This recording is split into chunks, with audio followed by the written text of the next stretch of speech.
Taylor Decker's on my All-22 fantasy team, by the way. Stop it. Nobody cares. Nobody cares. Taylor, I don't care, and I'm in the league. I'm just trying to hype up the future of fantasy football here. They told me we could hype it up. Nobody cares about your fantasy team. That's one of the It's cardinal my rules way. of broadcasting. Regardless of the medium, they don't care. So the strategic component to this game is through the roof. Your predictions, right? Your forecasting in fantasy football into how good is this player.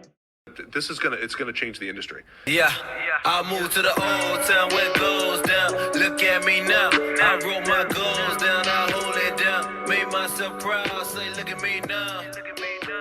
Yeah. Hello and welcome to the All-22 podcast. My name is Chris Lombardi and I'm joined by Bobby Acker and Ray Cotto, and we are the founders of All-22. Guys, welcome.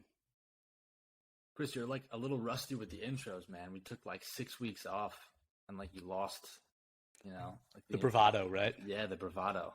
I was going to say it, but I'll be honest, I don't know what bravado means. I just know how to use it in a sentence. You know what I mean?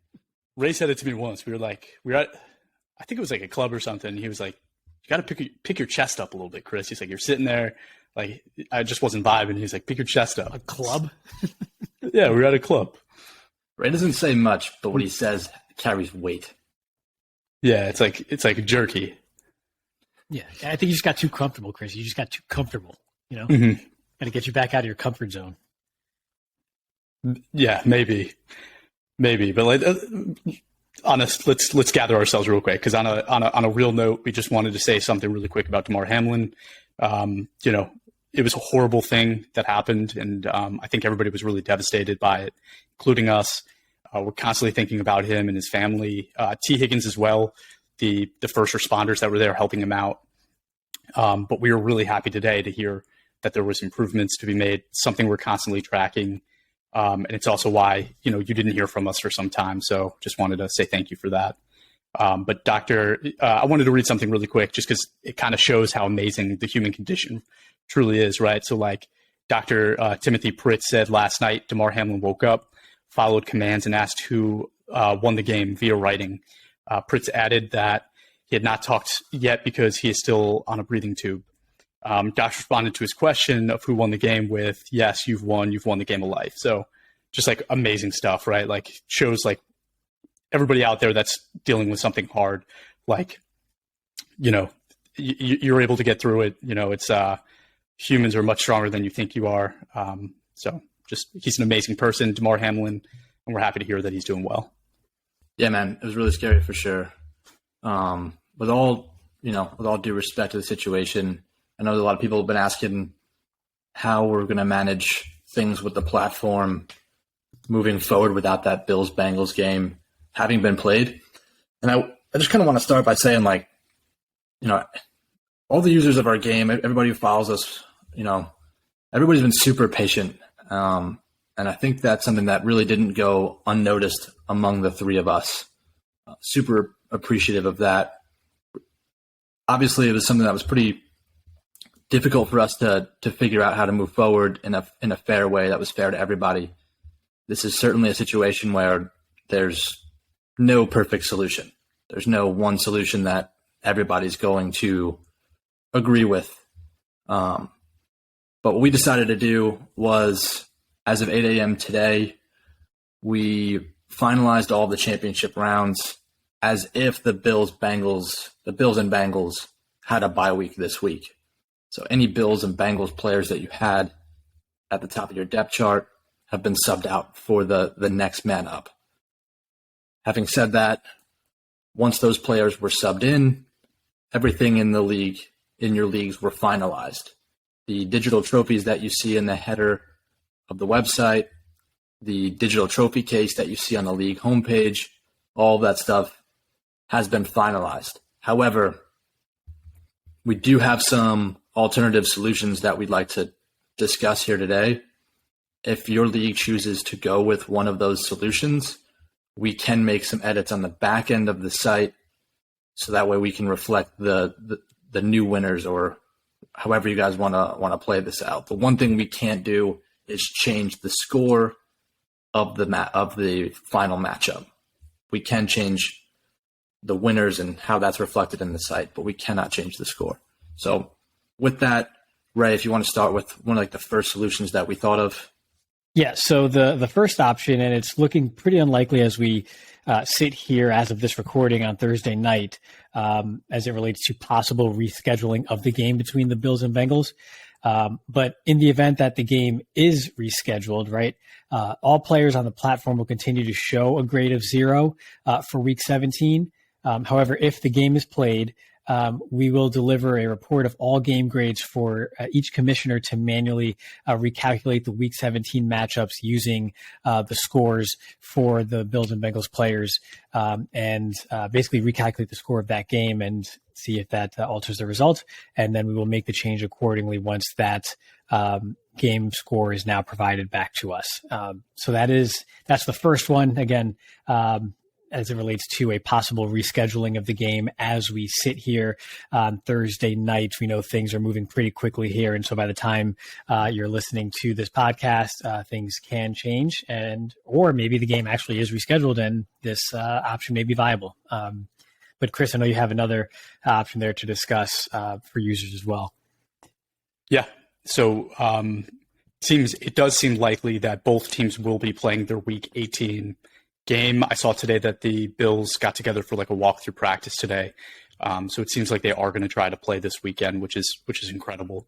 So if those games do happen and Week 18 does happen for the Bills and Bengals, you can use those Week 18 grades. So again, using the spreadsheet, we can calculate out the grades of the players that do play. We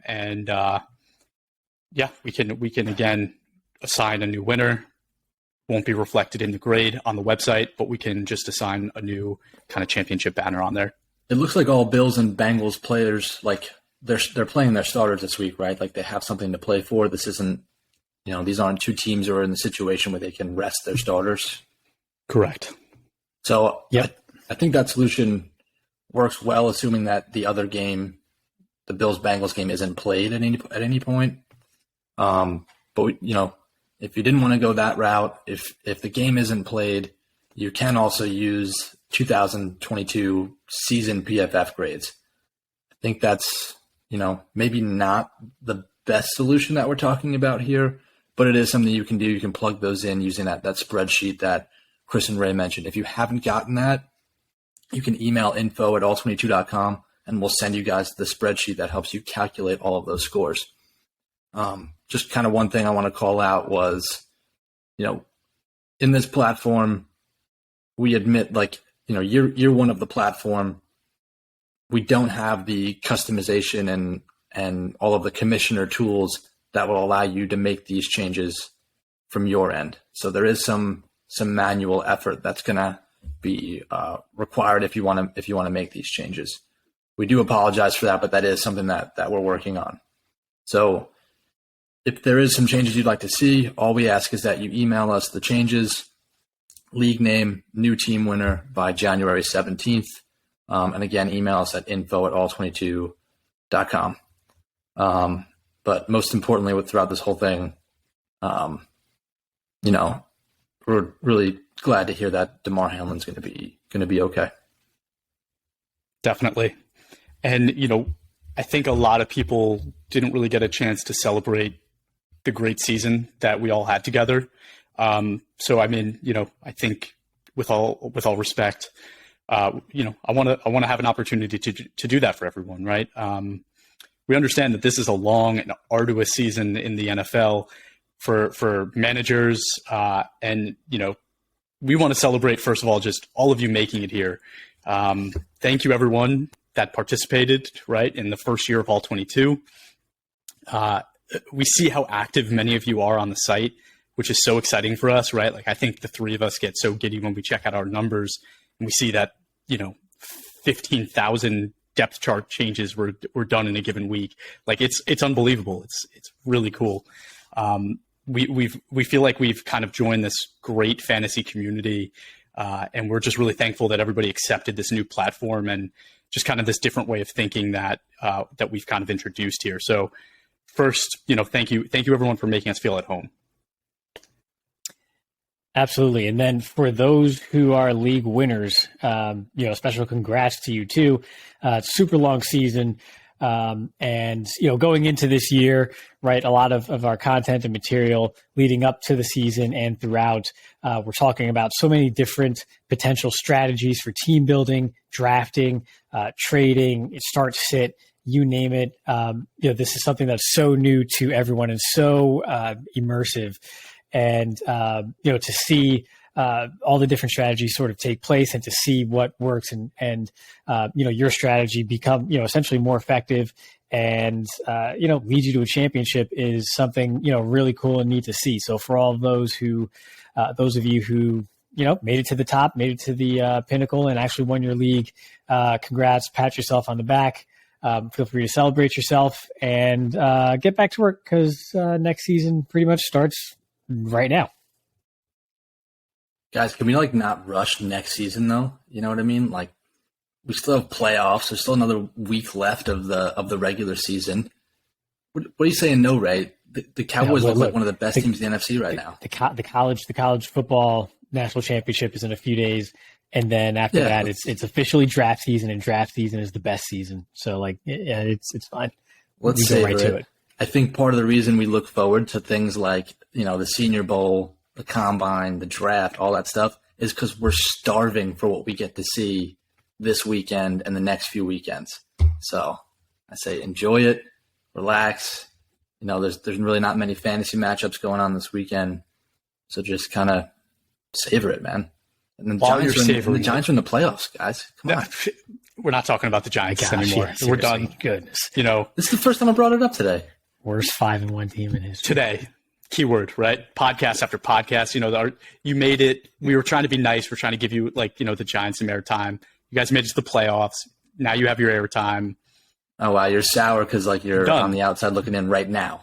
Relax. I think you're going to make it. RELX. Look, I'm supporting both of you guys. I just admitted Ray's got one of the best teams in the NFC. I think you're going to make it, Chris. I've been pulling for you guys to make it, but not anymore. Can't even not anymore. Bring it up. Yep. All I was going to say was, if the national championship ends up being on your TV, you have a notebook next to you, you're jotting down some notes. I don't think it's the worst thing in the world, right? I think we should encourage that. Absolutely. Great. Well, there's a lot to look forward to with scouting, with the playoffs, like Bobby said, because I completely agree. It's the best time of year. Got to enjoy this. But there's a lot to look forward to also with our platform. So we'll talk about that a bit later as well. But let's talk about kind of reflecting a little bit about the podcast that Bobby, you and Ray did when I was out of town.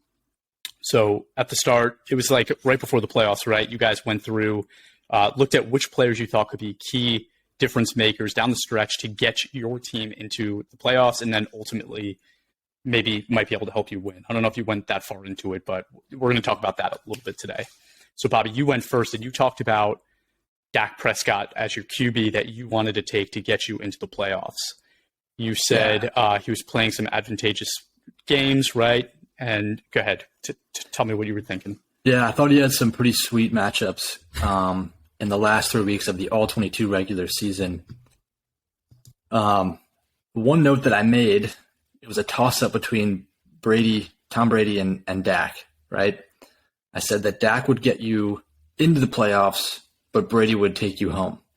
And if you look at their grades, that's almost exactly what happened. Week 17, Tom Brady put up a 92.6. He looked like the Tom Brady that we all know and love. Every week before that, not so great. So I'm pretty glad I didn't pick him. Dak, on the other hand, I did say 3 of his next 4 matchups starting in week 12, getting you into the playoffs, look pretty good. 76.9 against the Giants, 45.6 against the Colts. That's the one I told you guys to bench him for. 64.5 against the Texans, and then starts off the playoffs putting up 74 against Jacksonville. So I'm going to take a victory lap on that pick. I don't think that's too bad from your quarterback. Yeah, I think you get a win for that one. I did say 3 out of 4, so yeah. It was honestly pretty spot on. And then, Ray, you had running back and you took Tony Pollard. How are you feeling about that? Yeah, so I took Tony Pollard. At that point in time, he was actually the 5th highest graded running back but he had some limited usage early on in the season, so he was outside or just inside the top 20 in all 22 for running backs, but his usage had kept sort of increasing to that point. And then, right around that time, Zeke had a bit of an injury he was dealing with, so his usage was really ramping up. And he had the Giants. We just went over the schedule there with Dak, but Giants, Colts, Texans, and Jaguars. So right at the start, that Week 12 matchup, he made me not look so good with just a 55.8 grade overall against the Giants there. But then he really picked it up in the next few weeks there against the Colts, a 69.1, which is pretty respectable and above sort of that median grade that you want to see from your players there. As a team overall, if you grade in that 69 range, you're probably winning your week there. And then the Texans 74.8 against Jacksonville in week 15, then now sort of entering your playoffs in all 22. Topped in 80 grade, and then against Philadelphia, which is a pretty stout defense, a 72.8 as in week 16 as you move further along in your playoffs. They did hold him out in week 17 championship weekend against the Titans on Thursday Night Football, so we don't have anything to work off there. So started out slow, was looking real iffy on that pick at the start in week 12, but then he really picked it up from there. And I think I'll get into a little bit later. I just want to point out the Jacksonville Jaguars were kind of like silent killers over the last month, right? If you think back to pre-Thanksgiving, right around that time frame, a lot of people were saying, "Oh yeah, they're doing okay, but we're not really sure those guys are for real." And I think a lot of different, we were sort of looking at a lot of different matchups there against the Jaguars as potentially favorable for their opponents, and not many of them turned out to be that way. So to see Pollard have his best game actually against that unit is actually a bit more impressive than we would have given him credit for at the time we made these predictions. I think it's a win as well. I was going to give it maybe a B pick. I mean, it's pretty solid, but him missing the last week and then also being pretty rough the first week, give it a B. It's a B plus. I didn't get to mess. Ray did call that first week against the Giants a cakewalk, just so you know. I don't think I did. I don't think I feel did. Like it's like a B minus. I'm pretty sure I did not say that about their run defense whatsoever. I was going to rip on Ray for another reason because we didn't really get to talk about this. Bobby, I know we spoke and you did win a league. I won a league. Ray, we didn't get to ask you. Did you end up winning anything? I actually won one of my leagues, yes, and it was back-to-back, so it was a repeat championship. I once again met I'm not sure he's my arch nemesis. I think I'm more his arch nemesis, but our friend Derek Oakrey over there, Lions super fan and podcaster in the semis there after knocking him off in the championship last year. So he's pretty upset with me, but yes, I was able to win back-to-back championships in the Staubach League. Well, I'm happy that his Lions are doing well, but I'm hoping the Packers beat the crap out of them this weekend. But I think that league is really just Ray, Derek, and a bunch of bots. It's just that too. You might be right. Bobby, at receiver, you picked Tyler Lockett. I see that he had some injury stuff going on, so I don't know if we got a win out of this one, but tell me how you think you did. That's definitely a win. Are you kidding me? It's a 5% or above position. He put up a 70 grade against the Raiders, an 81.7 against the Rams, 76.1 against the Panthers. Those 3 weeks is what I was trying to predict. And those 3 weeks, I wouldn't say he killed it, but he did pretty damn good. These are the under the radar guys. You're not expecting 90s from him. And then after that, he broke his finger and put up a 58.3 against the Niners. So he did the job. To be fair to you, you did predict the first 3 weeks and he did well. But if you took him into the playoffs, you're probably kicking yourself. Yeah. So what do we give it, Ray? What do you think? He tried to give me a B minus for week 17 and a low week 12. Because you made it personal. Personal, please. I think it's like a C plus B minus for me. Bullshit. So you got burned. You rode him to the playoffs. Now you're in the first round of the playoffs. You're like, all right, I got a hot streak receiver here. That's not what we were predicting. 58.3. Which one of you picked tight end? I took Noah Fant there, and if you go back and listen, it was basically how Bobby always talks about his linebackers sort of being a total crapshoot, right? I kind of had the same approach to tight end, saying that look, there really aren't many good ones, right? There's maybe 4 that you feel good about starting every single week. Okay, maybe 5 or 6.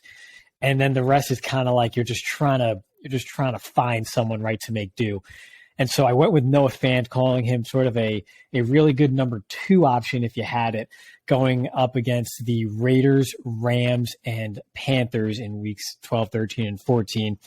And so he kind of held serve against the Raiders with a 61.7. And then he did really well against the Rams with a 75.6 grade. And then along with the entire Seahawks sort of team there, just came out flat against the Panthers at a 48.6. I think they lost that game by a touchdown, if I remember correctly. And it's just ugly. It was one of those I didn't feel too good about, but it's like kind of like how you have to take like a required course in college just to like actually get your degree, and you just kind of like just grit your teeth and just, see your way into passing the class and moving on with your life. That's kind of how I felt about this pick overall, and just blah going in and kind of blah going out too. But at least he gave me a good week 13 grade there against the Rams and held serve at the start of week 12. Bobby, you have something to say, I can tell. No, I mean, we did kind of gloss over, like you didn't give a grade for the last one for wide receiver, but it's fine. We can keep going. Ray gave the grade. I was giving you a chance to grade him. You're Switzerland. It's fine.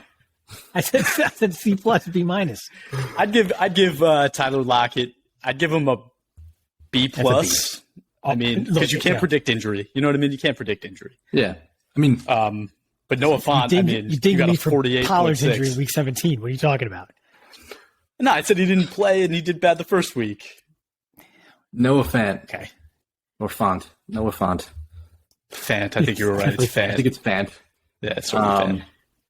I could take it personally, the grade you gave me for Tyler Lockett, but I won't. All right. I'm gonna go D+. I'll give you a plus there because you did get the 75. It's a really tough position to predict, much like linebacker. So yeah, I'm gonna feel for you. I'll give you the plus on the D. Okay, we're just gonna move on that phrasing. Go ahead to tackle, Bobby. That was a little weird. Charles Leno was your pick, Bobby, and another one I don't know how to feel about. You tell me. I think it's weird because one of the 3 weeks leading into the playoffs that we had to predict was a bye week. So there's really only 2 games there to use.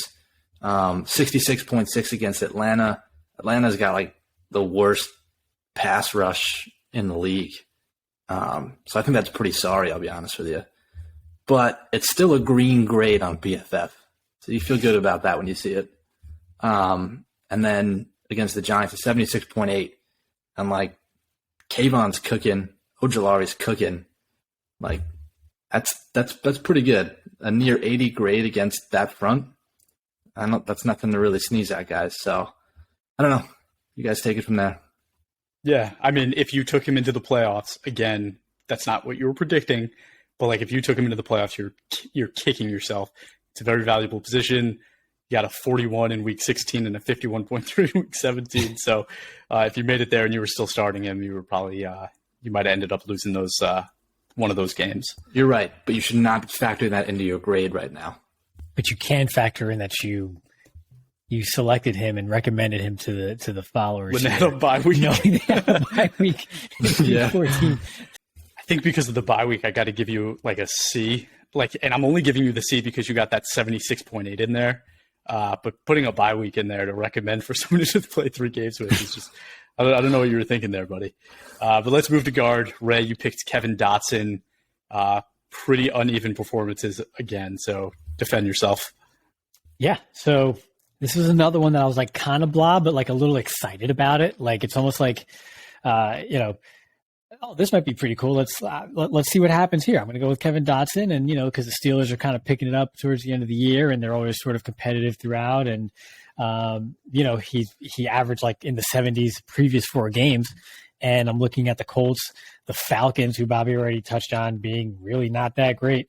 The Ravens, who were being a little, playing a little worse than people gave them credit for at that time. And then the Panthers, if you extend that out another week. So not a murderer's row by any stretch for someone who looked to be improving for the month prior to these decisions. And then he just goes ahead and just lays out a clunker 47.3 against the Colts, against the Falcons at 68.7, which is fine. It's good, especially for guard, right? There aren't many high-performing guards out there in the league right now. There's just a lot of mediocrity throughout that entire position if you don't have a top guy. So a 68, high 60s grade there is respectable. But then, just barely crack 60.1 against the Ravens. And then, if you're in the playoffs, round one against the Panthers, 48.5. I mean, I get it. I wasn't in love with that matchup, right? Derek Brown just causes havoc there in the middle. But you got to be better than that. So I don't know, I'm probably retaking this class or just going on, like, I don't know, there's got to be some website there where, like, people have Cliff Notes to exams nowadays. It's like 2023, right? There's like chat bots that write essays for you now. So maybe I just use one of those next time instead of going off of my own prognostication. So I think we got our first F, right? I think this is the first F. Yeah, Ray, I like how you said, like, oh, this is like a fun pick. This is fun. For the guy that took your advice and, like, is watching the playoffs, like, sitting at home, not fun for him. I mean, it's a guard, though. The alternative was probably, like, I don't know, Damian Lewis or something. I don't know. Like, I mean, it's not like there's much there. Cupboard's pretty bare over there. See, I'm happy I didn't do this exercise, but you guys know my style. I would have just said, like, Chris Lindstrom, and you guys would have given me crap because I picked, like, just the best guard. Yeah. I don't know what you were thinking here, Ray. This was bad. Yeah. Bobby, what were you thinking when you picked Connor McGovern here at center? All right. Keep in mind, centers are tough, just like tight ends are tough and linebackers are tough. Mm-hmm. And there's not a lot of centers. So I went Connor McGovern. I knew he was going to have Chicago, which is a pretty favorable matchup. And he came through, 84.4 against Chicago. He kicked ass. Okay. I said that two of his next three matchups would be, startable games. And I was not including Minnesota. But if you did start him against Minnesota, put up a near 70 grade, a 67.3. Not a favorable matchup. That's a pretty damn good game. That's solid. And then he goes to Buffalo. He said if the Jets can establish the run against Buffalo, that he'd probably grade well. The Jets rushed for like 76 yards, something like that. Didn't really establish the run, but he did still put up a respectable 66.6 grade. Again, predicting for just those 3 weeks, I think he did a pretty damn good job of getting you into the playoffs. In the playoffs, he failed you. Hopefully you cut him after week 14. So because you were only grading, or you were only predicting those first 3 weeks, this is a B plus A minus. I mean, for like you said, center's hard. It's not deep. There's only 32 starting centers. That's pretty good, right? You got above average grades in all 3 games and one kind of elite grade. If I was grading this on the whole thing, or if you did carry him into the playoffs, that is brutal. Again, you probably lost. And then let's move to defensive interior. Who made this pick? Ray? This is me. And so I'm just going to say, it sounds like that last prediction there. It's like, okay, you got the degree, right? Like you memorized the answers to the test, but you were not prepared for like the job you got out of college. And now your employer's mad at you because you're not performing well in the playoffs. So there's that. Every sports show needs like that guy that just like says like weird, random things, trying to relate things. And Ray, that's you. Sure. It makes perfect sense to me. So I'm just going to keep going with it. Ali McNeil. So as we go through this exercise, again, I'm sort of reliving the fact that I had like all the tough decisions, it feels like, in this exercise. But Ali McNeil, I also said, was a heat check, I'm pretty sure, right? In stating that I was a believer in him in the pre-draft process. He was playing very poorly. He crushed the Giants, and I still didn't fully trust him, but I was just going to do a heat check. Maybe he turned the corner. Maybe he broke out. Had the Bills, the Jaguars, the Vikings, and the Jets the next 4 weeks, which were kind of sneaky favorable. Their interior lines weren't grading that highly overall, despite the fact that when looking at the Bills and Vikings in particular, they were solid teams overall. And then as I mentioned earlier, Jacksonville was kind of the silent killer there, and just sort of just playing above water there more than anyone expected to for the last month of the season. But still had a respectable, I'm going to say, borderline, right? Like borderline passing, 65.6, 65.9 against the Bills and the Jaguars there. He pretty much choked against the Minnesota Vikings with a 53.7 grade, very poorly overall. Just a balanced offense, and they do a lot of that zone running scheme that is advantageous for interior linemen and running backs, and they just ate him up that game. And then, right, in typical Aleem McNeil fashion, right, just when you've had enough of him and you bench him, he goes ahead and puts a 78.6 against the Jets. Really good game, crushes it.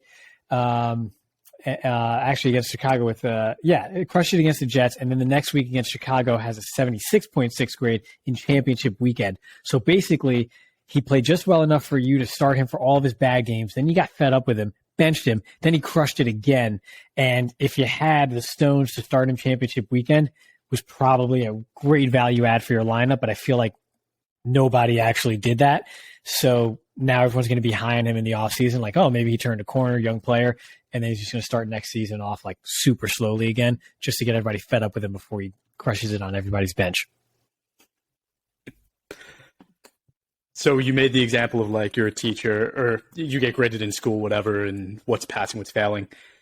You like, this is right. It's like you passed. You're going to take the test home and your parents are still going to like potentially give you like a slap because you're not doing well. But like you just passed. So what is that, a C? Is it like a C minus is passing? I don't know. In our school, it was like you had to get a B, but like I think normal schools it's like C. If you get a B to pass, that's absurd. Going C minus. And if you remember, Ray, after you made this pick, I said, don't listen to anything that guy just said.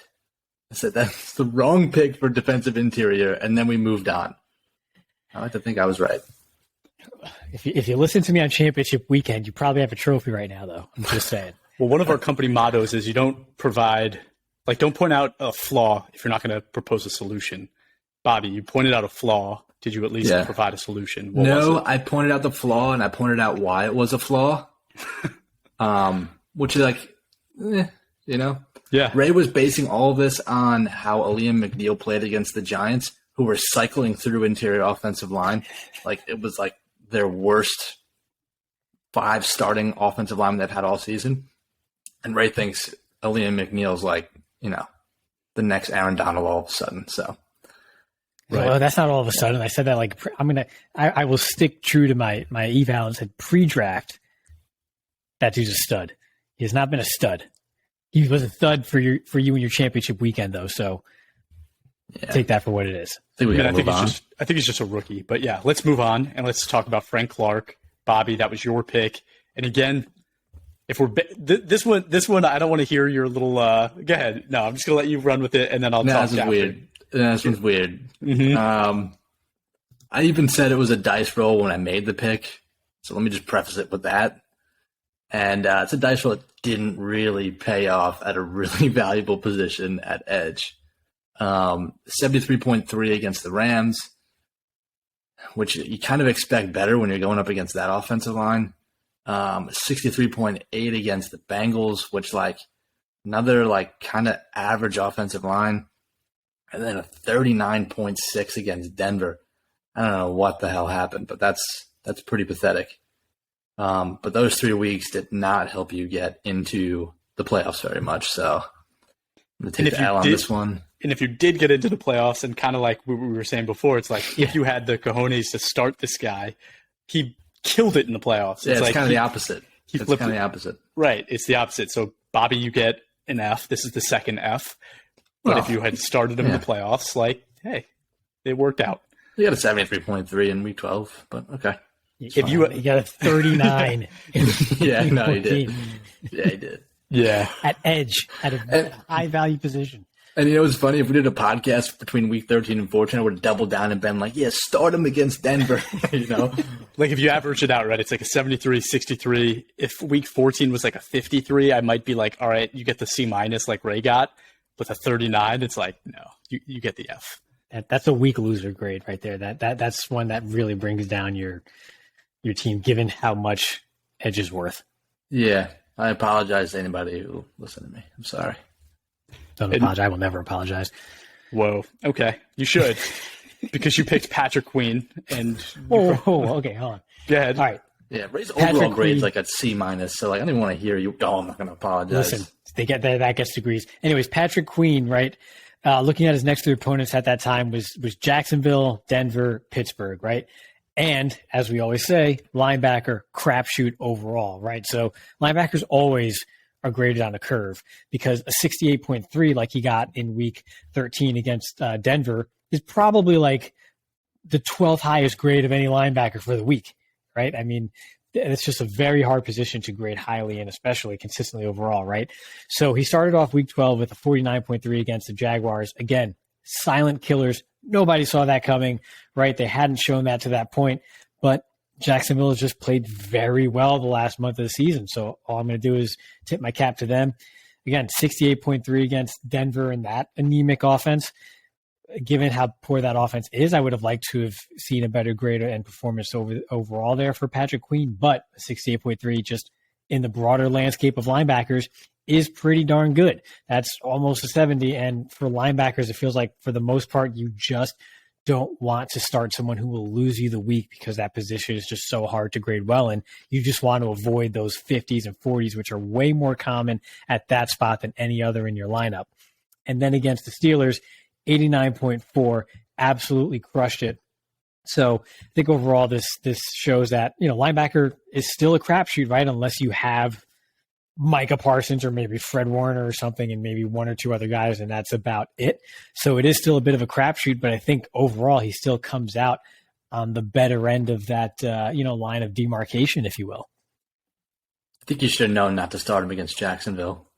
And you make the point that, like, oh, if it's not a 50 or a 40 for a linebacker, it's pretty good. And, like, I kind of agree with that a little bit, but that 49.3 grade against Jacksonville is pretty ugly. But 68.3, 89.4 in those following weeks, I don't know, Ray. I'll go B. That's not bad. I think that's fair. I think I would be contradicting myself if I gave him a B because I said to you, like, you get something in the 30s, like, you get an F. And, like, you got a 49. Yeah. And the 49 is better. But, like, I still think maybe, like, B minus, C plus. It's kind of if you got the 49.3 grade and you lost that game because of something like that, doesn't really matter, right? It's not about how you start, it's how you finish. 89.4. Okay. Like the final is always worth more than the first test. I'm giving you a C plus. And we're moving to corner, which was Bobby's pick, I think, here. And then you picked Kendall Fuller. Yeah, I kind of nailed well. this one, guys. I'm not going to lie. Kind of nailed it. Okay. So week 12 against Atlanta, 79.5 grade. Week 13 against the Giants, 78.1 grade. And then you guys are going to ding me for that bye week, I know. But that's pretty good grades for your corner. And then carried it into the first round of the playoffs with a 67.7 against the Giants. So not horrible. And this is a guy you can probably keep for a while if he was out there floating around. I don't know, guys. I think I got to take a win on this one. I would have give it to me or not. Would have given you an A had you not had a bye week. And I'm going to ding you a grade. So like a B, you got a B. I think that's probably fair. Plus. No. Corners are tough, guys. Just a B. Corners are really tough. Yeah, corners are tough. I would have given you B if, and I know it's like extending it into the playoffs a little bit, but like going against the Giants receivers who have they performed a little bit better than people anticipated, but you literally did a little bit better than a 67. You didn't hand in the assignment for week 14. You know what I mean? Like you literally forgot to write the paper that week. I can't give you a B plus. Like you get a B. That's what the teacher would say. And who had safety? Because I don't see a safety here, guys. Yeah. So safety, I actually had safety, and it's not here because I had actually selected Damar Hamlin as my safety. Oh, wow.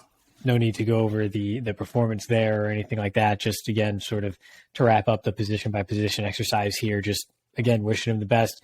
Got some positive news, earlier today as we sort of touched on at the start of this whole thing, and just hope it continues to trend in that direction as we're all thinking of him. So, I think it's actually pretty cool. I didn't realize you picked him, but that's pretty awesome. Just kind of shows like the kind of player we thought he was, right? Ray, you thought he was. Obviously he's extremely talented, and we hope he's back on the field at some point in the future. Bobby, I want to give you, I did this for Ray another time, but I know you were the guy that was really pushing this new feature that we're going to be releasing soon. So I want to give you the opportunity to announce it to everyone. Yeah, a little peek behind the curtain here. We've been working on a mock draft tool for the past few months here. So starting in, I don't know if I want to put a date on this, guys. That's a little bit of pressure. Starting in, not going to give you guys a date. We're going to be releasing a mock draft tool so you guys can play around for a team that maybe you want to start next year. Anybody who's, maybe didn't play this year and is curious to see how they would draft and what their team would look like going into next year. This is your tool to kind of test that out and see how you do, see how your team would look. Or if you're just somebody who just loves to draft like us, a little crazy, we're going to make sure this tool is a lot of fun. So that's something we're really excited to start rolling out. So be on the lookout for updates. Again, not going to give you guys a date. I've heard people be like, 53 rounds is long. It's a little intimidating. I've done one of these mock drafts every single day since we've had it ready to test. It is so much fun. I am so excited for everybody to get to use this. So happy you pushed that one, Bobby. Yeah, fun. No. That's a nice way of calling it semi-addicting. But yeah, sit on the couch, do another mock draft, see how I end up. Yeah, someone's going to lose their job because of this, for sure. And we have a lot of other things like that we're going to be releasing, as the offseason continues. Don't want to talk about too much all in one shot, right? Got to keep you coming in here and listening. So just, keep tuning in, obviously, so that you can hear more. And if you haven't yet, please give us a follow on Twitter, Instagram, Facebook, and TikTok at all22_PFF, and leave a review for our podcast wherever you listen, whether YouTube, Apple, or Spotify, whatever it is. And thank you again so much for tuning in. And everybody, great season. Congrats to the champions. You earned our respect. Have a good night.